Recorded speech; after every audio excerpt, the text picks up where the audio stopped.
We want to continue our coverage now by bringing in New York City's Commissioner of Emergency Management, Christina Farrell. Christina, good morning. Thank you so much for being with us.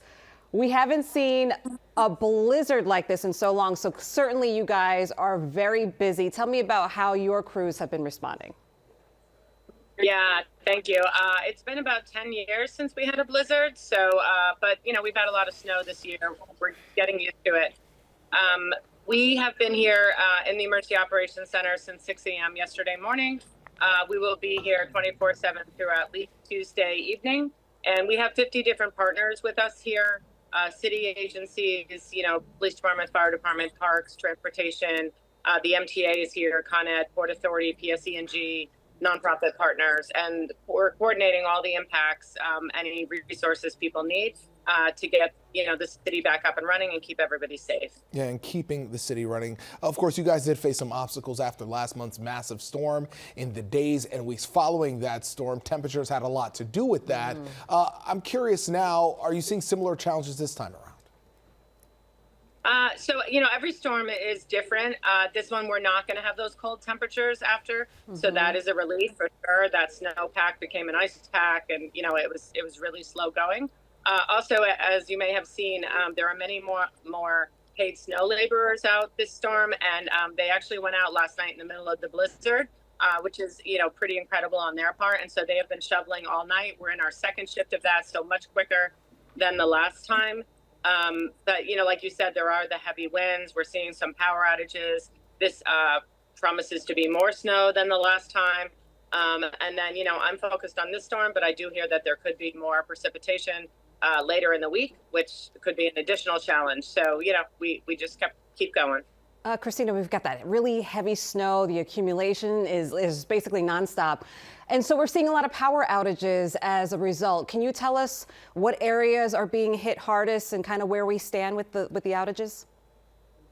Yeah, for sure. Right now, the heaviest or the largest outage is in the Rockaways with PSE&G. It was up when it started a few hours ago around 11,000. It has now come down by several thousand, but there's still a ways to go. They have lots of crews out there working. We already had a warming center open at Far Rockaway High School, but we've opened one at Beach Channel High School and at another school that's all on out on 311. And so, you know, if people want to go to a warming center, they can. But that is the largest power outage right now. We don't think it's going to be extended. The A train did get back up and running. I know earlier that was suspended in Rockaway. And there are some Con Ed power outages, but those are more scattered across the city. Yeah, we know we have a code blue right now because, of course, we think about our houseless, our homeless population that we have out there, especially this time of year when we have something like this. What do you want people to know about this storm as you guys start focusing on the next steps to keep people safe? Yeah, so we're still under a state of emergency. We still have the travel ban till noon.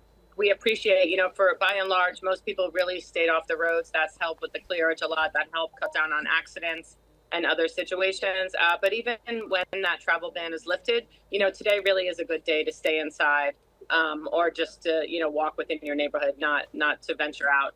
So sanitation and others can keep working on the roads and the other passageways.